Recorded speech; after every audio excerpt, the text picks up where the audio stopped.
So here's a question. How many of those physics, chemistry, maths formulas that you were taught during your school and college days do you still remember? Probably just a few. Why? Because you don't get to use them. I'm confident, however, that the simple personal finance formulas that I talk about in this video, you're going to remember them. Why? Because you're going to use them and they're going to impact your lives. Hi everyone, welcome to our channel. In this video, I'm going to give you 5 simple personal finance formulas that you can use to monitor and assess your financial health on a regular basis. These formulas have been instrumental in our own journey to financial independence and ability to retire early. And interestingly, we still constantly use these formulas to monitor our personal finance as well as financial portfolio's performance. So the first one is your emergency fund calculator. So this is the money that you may need in case of emergency and how much money do you have. This is what this formula can help you determine. So this formula equals to all your liquid savings minus your current obligations and the sum of that divided by your monthly net expenses. And this will give you, if you put your input data here, this will give you the number of months your money can last in case of an emergency. And that's your liquid investments and savings. Ideally, this number should be in the range of 6 to 24 months. Why such a broad range? Because it depends on your age, how long you have still to retire, your family status, etc. To make it simple, I suggest the following. So take the number of years that are remaining to your target retirement age and subtract that by 24. So for example, if you're 30 years old and your target retirement age is 40, so you still have 10 years to go. So you have 14 months of emergency fund, that is your idle emergency fund. On the other hand, if you're 30 years old and your retirement age is 54, you have 24 years to go, then it doesn't mean that your emergency fund is zero, but you need to have a minimum of 6 months of investment. By doing so and by checking this every year, what it helps you do is progressively build your emergency fund over a period of time. So by the time that you've decided to retire or reached your target retirement age, you'll be having 24 months of an emergency fund available. This is also important towards the bucket strategy, something that I've talked about in another video. If you would like to know more, do watch that video about the 3 bucket strategy. The next is your debt appetite or your loan appetite. This will tell you the robustness of your financial situation to pay off your debts. It's a simple formula. You take your monthly net income and you divide it by your monthly total payouts towards your liabilities. You can also do it on an annual basis if that's easier for you, that you take your annual net income and you divide it by your total annual liabilities.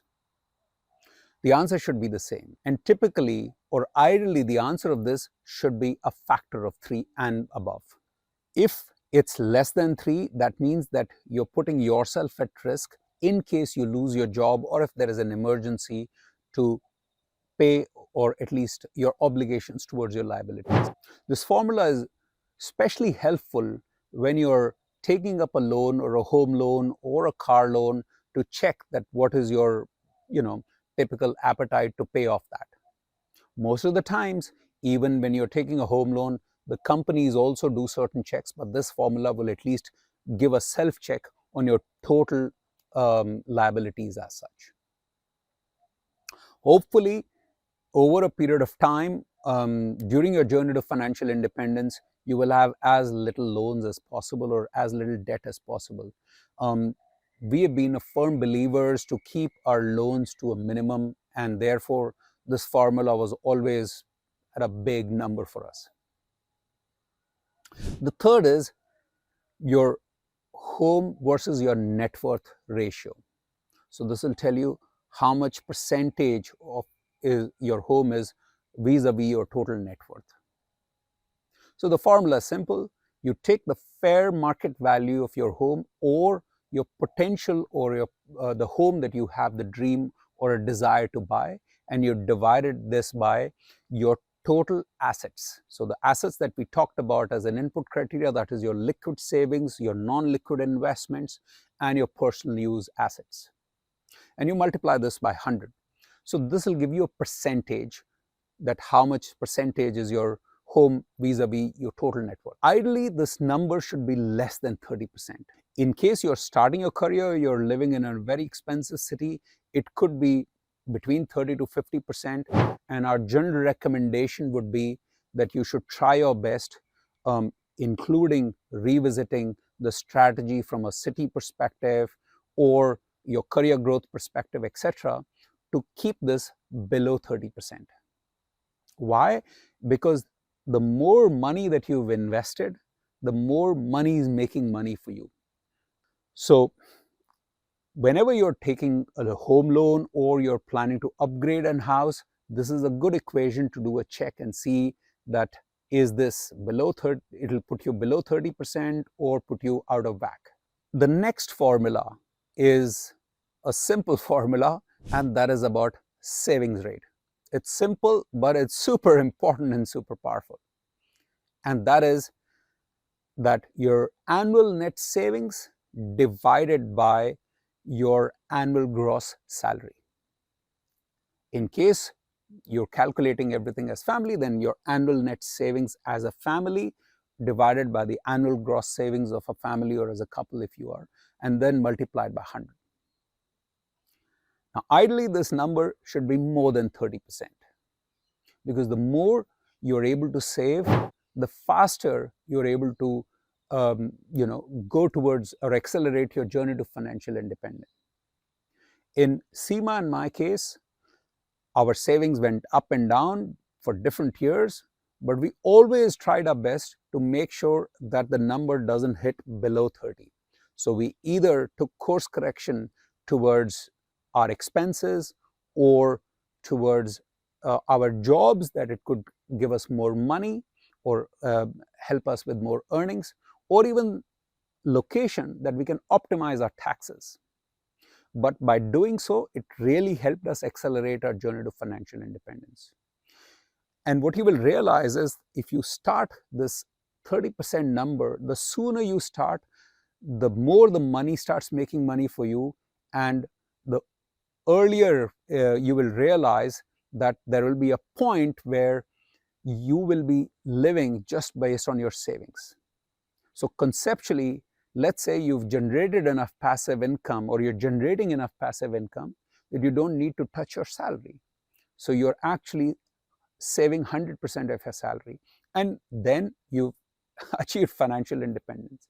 And that is what you should gun for. How do you continuously keep improving this number year on year? Talking of financial independence, that's the last formula. So this formula will tell you if you are already financially independent or on your way to financial independence. Again, it's a simple formula.